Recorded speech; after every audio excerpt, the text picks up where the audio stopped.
श्री अवध से चित्रकूट आए, है ना। अवध की एक बड़ी विलक्षण बात है,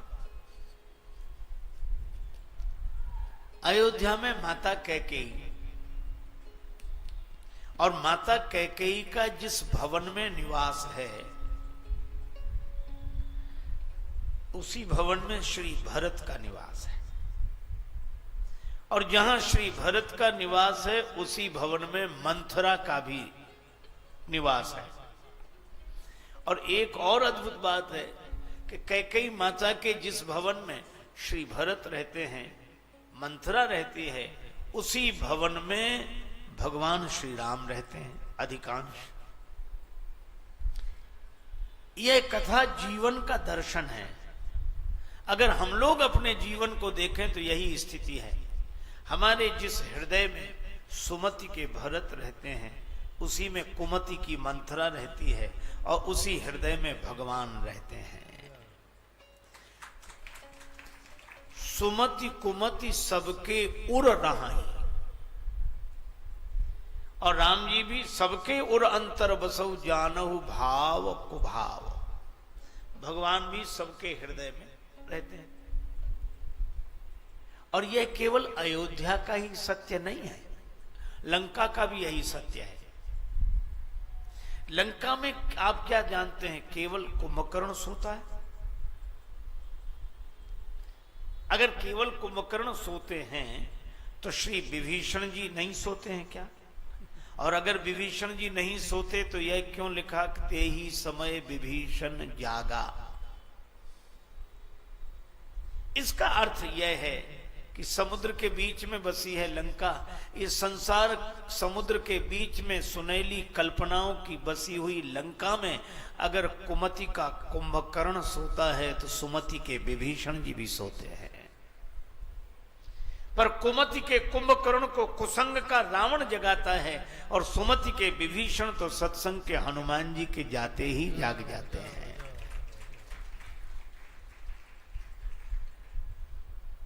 अब बड़ी अद्भुत बात है, जहां सुमति वहीं कुमति, ये अलग अलग कभी हो ही नहीं सकती। एक बार ब्रह्मा जी के यहां गए दोनों, कुमति ने रोकर ब्रह्मा जी से कहा कि हमें कोई नहीं चाहता, सब हमारा विरोध करते हैं, आपने हमें बनाया ही ऐसा है कि कोई नहीं चाहता।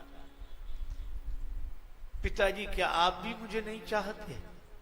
ब्रह्मा जी ने कहा कि बेटी मैं चाहता हूं। नहीं नहीं नहीं, प्रमाण दो,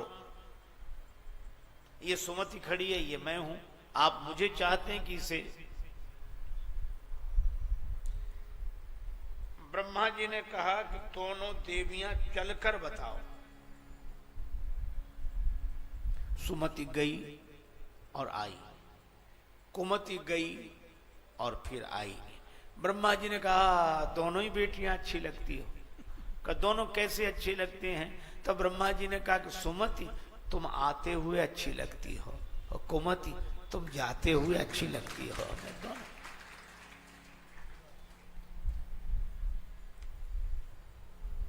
और आप देखेंगे मंथरा तब सफल हुई, बनी तो रही, लेकिन जब तक श्री भरत जी रहे मंथरा अपने षड्यंत्र में सफल नहीं हुई। और कितनी अद्भुत बात है कि जब तक सत्संग के श्री भरत अपने जीवन में रहते हैं तब तक कुसंग की मंथरा कुछ नहीं बिगाड़ सकती। गड़बड़ी तो तब होती है जब श्री भरत ननिहाल भेज दिए गए। सत्संग को जैसे ही हम अपने से दूर करते हैं कुसंग सफल हो जाता है। सीधी सी बात, सावधानी हटी, दुर्घटना घटी।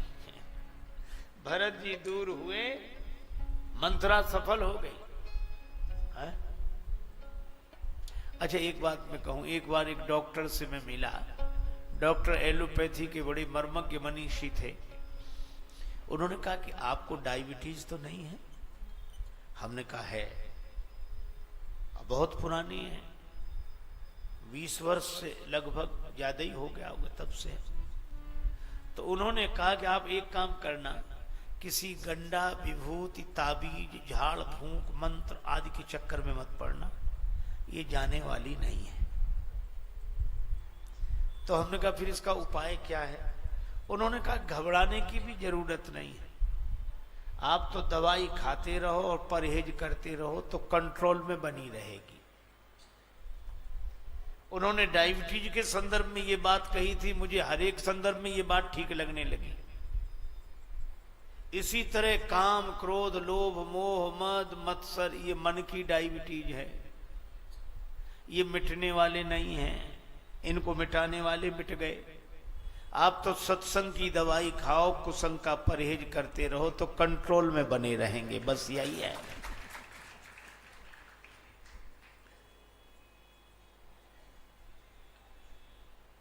और यही नहीं हुआ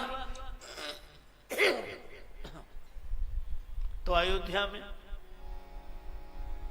सरस्वती माता ने ऐसी बुद्धि बदली मंथरा की, दीख मंथरा अवध बधावा,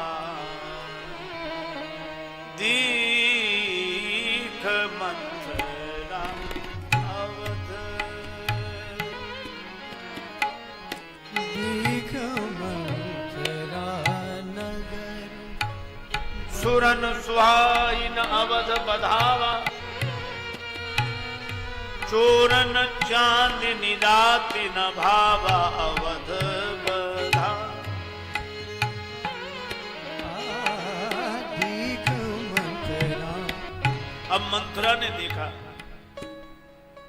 देवताओं को तो ये अच्छा लग ही नहीं रहा था, चोरों को चांदनी रात अच्छी नहीं लगती, तो सरस्वती माता से प्रार्थना की। सरस्वती माता ने मंथरा की बुद्धि बदली। मंथरा ने लोगों से पूछा, पूछे सी लोगन काह उछाहू, ये उत्साह कैसा, ये तैयारियां कैसी, तुम्हें पता नहीं है? महाराज दशरथ श्री राम जी को युवराज पद पर बिठा रहे और राम तिलक सुनिभा उरदाहु, राम जी के राज्य तिलक का समाचार सुनकर इसका जी जलने लगा। जलने लगा कि नहीं? मंथरा का जी तब जलता है जब राम जी को राज्य तिलक मिल रहा है ये समाचार मिले, और श्री भरत जी का भी जी जलता है कब? जब उन्हें पता लगे कि राम जी वन में चले गए। राम लखन सिय बिनु पग पनहि, करि मुनि वेश फिरहि बन बनहि, यही दुख दाह दाहाई नित छाती।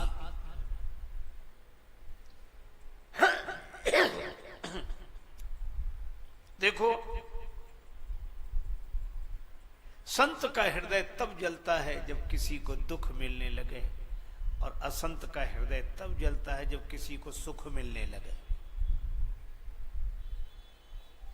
मंथरा कहती है कि जब से राम जी के युवराज पद पर अभिषेक का समाचार सुना, तब से भूख न बासर नींद न राती। जब ते कुमत सुना में स्वामिनी, भूख न बासर नींद न जामिनी। मुझे दिन में भूख नहीं लगती, रात को नींद नहीं आती, जब से सुना है कि राम जी को सुख मिलने वाला है। और श्री भरत कहते हैं जब से सुना है कि श्री राम जी को दुख मिल गया, तब से यही दुख दाह दाही नित छाती, भूख न बासर नींद न राती। दिन को भूख नहीं लगती, रात को नींद नहीं आती। बोलो, यही सुमति कुमति के लक्षण है। और मंथरा ने भगवान से जुड़ने वाली माता कैकेयी के मन को मोड़ दिया। क्या बताकर? वे भगवान को पुत्र माने कर बैठी थी। राम जी मेरे पुत्र हैं, लेकिन इस मंथरा ने ऐसा कहा, पूत विदेश न सोच तुम्हारे, तुम्हारा बेटा विदेश में है, उसकी तुम्हें चिंता नहीं है। और ये बोलती कम है, उसांस ज्यादा भरती है। ले उसांस। श्री तुलसीदास जी कहते हैं कि मंथरा को एक बीमारी हो गई है। कौन सी बीमारी? का टीबी की। इसे टीबी क्षय रोग हो गया है। पुराने समय में बड़ा असाध्य रोग माना जाता था। और ये क्षय रोग कौन सा है? का पर सुख देख जरनी सोई क्षयी। दूसरे का सुख देखकर अपना जी जलने लगे, समझ लो मन की टीबी हो गई है। आज तो ये रोग बहुत है। आदमी अपने दुख से उतना दुखी नहीं है जितना दूसरे के सुख से दुखी है। जी जलता है। एक बार एक व्यक्ति ने तपस्या की, देवता प्रसन्न हुए, वरदान मांगो। वो कहने लगा मैं बड़ा संतोषी आदमी हूं, केवल एक वरदान चाहता हूं, एक मांगो। का वरदान यही है कि हम जब जिस समय जितनी मात्रा में जितने प्राणी पदार्थ चाहें वह हमें मिल जाए, बस एक वरदान। अब बोलो ये एक है? जब जितना चाहे उतना मिल जाए। देवता भी बड़े चतुराई से बोले कि मिल जाएगा, लेकिन हमारी भी एक शर्त है। क्या? तुम्हारे पड़ोसी को दुगना मिल जाएगा। अंतर ध्यान हो गए। अब इसने सोचा हे भगवान, कच्चे झोपड़े में कब तक रहे, पक्का मकान बन जाए। बन गया, पर पड़ोसी के दो बन गए। अब इसका जी जले। तपस्या हमने की, प्रार्थना हमने की, देवता ने हमें वरदान दिया, हमारा तो एक मकान, इसके दो। इसने किया क्या है? जो चीज मांगे दुगनी हो जाए। इतना रुपया हो जाए, हो गया, पड़ोसी का दुगना हो गया। अब इसको ईर्षा हुई, इतनी ईर्षा हुई कि एक दिन बोला हे भगवान, मेरे मकान के दरवाजे एक कुआं बन जाए। दरवाजे पे बन गया। ये क्यों बना रहे? बोले पड़ोसी के दरवाजे दो दो कुएं तो बनेंगे। और इतना बोला कि हे भगवान, मेरी एक आंख फूट जाए। ये अपनी आंख काय को फोड़ा, और पड़ोसी की दोनों आंखें फूटेंगी, दो कुएं किसी न किसी में तो गिरेगा। व्यक्ति ईर्षा से भर जाता है। मंथरा को यही क्षय रोग हुआ है। अच्छा, क्षय रोग ऐसा है कि पहले एकाएक नहीं फैलता, लेकिन ये संक्रामक बीमारी है। इसके सानिध्य में जो रहे उसे भी रोग लग जाता है, उसे भी। इसीलिए मंथरा का असर कैकेयी माता पर पहले नहीं हुआ। पहले तो कैकेयी माता ने कहा पुण्यस कबों कहा सी घर फोरी, तब धरी जीभ कड़ाबों तोरी। लेकिन बाद में सुर माया बस बैरिनी सुहृद जानी पतियानी, फिर असर हो गया।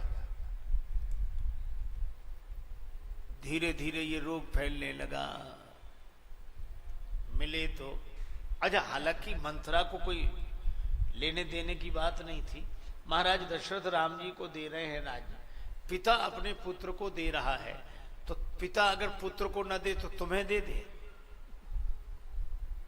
पर ये जलने वाले तो सोचते हैं कि हमें मिले न मिले, पर दूसरे को न मिले।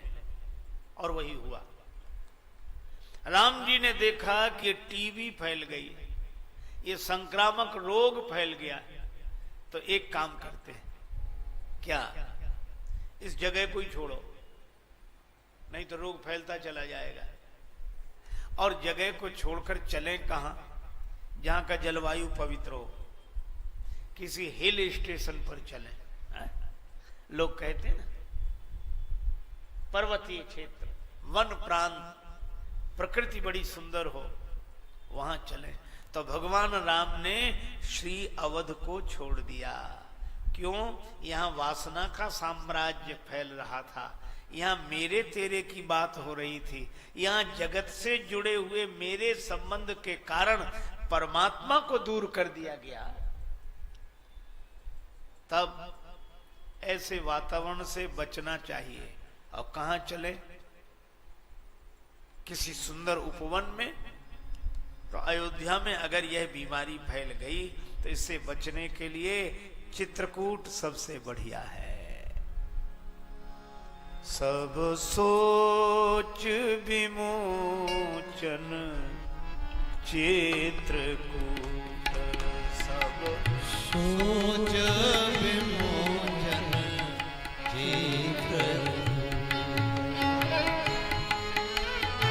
विमोचन चित्रकूट,